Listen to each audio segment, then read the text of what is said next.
వాయమ్మో, మా నోటితోటి చెప్పలేని విధంగా నోటికి పని చెప్పిండు కదా ఈ పెద్ద మనిషి.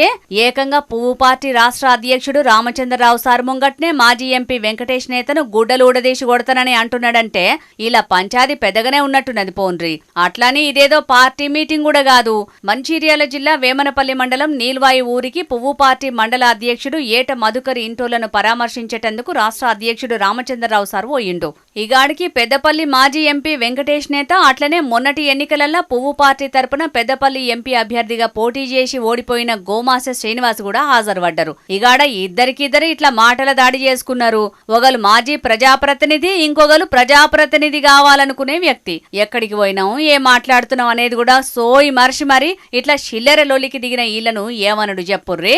అది కూడా క్రమశిక్షణకు మారు పేరు అని చెప్పుకునే బీజేపీ అధ్యక్షుడు వచ్చిన కార్యంలా. గోమాస శ్రీనివాస్ మాటలకు వెంకటేష్ నేతకు బగ్గనే కోపం వచ్చినట్టున్నది. తాడో పేడో చూసుకుందామని కూకున్నోడు లేవడానికి చూసిండు. కానీ ఎవ్వరినైతే పరామర్శించడానికి పోయిరో వాళ్లే లొల్లొద్దని ఆపే పరిస్థితి వచ్చింది. కానీ ఏకంగా పువ్వు పార్టీ రాష్ట్ర అధ్యక్షుని ముంగట్నే ఇట్లా లొల్లికి దిగిన రామచంద్రరావు సార్ మాత్రం ఏం చెయ్యలేకపోయిండు పాపం. కరువం అంటే కప్పకు కోపం, ఈడువం అంటే పాముకు కోపం అన్నట్టు అయితదని కుయ్యం అనుకుంటూనే ఉన్నాడు. ఇగే ముచ్చట్ల అధ్యక్షుల వారు ఏం చర్యలు తీసుకుంటారో తెలియదు గాని మొన్నట్లనే హుజూరాబాద్ నియోజకవర్గానికి పోయిన ఎంపీ ఈటెల రాజేందర్ అన్న, నేను 20 ఏండ్ల సంది ఇక్కడ లీడర్ను, స్థానిక ఎన్నికల్లో టికెట్లు నేను కాకుంటే ఇంకెవరిద్దరు అన్నట్టుగానే మాట్లాడేటాళ్లకు పెద్ద రచ్చనే అయింది.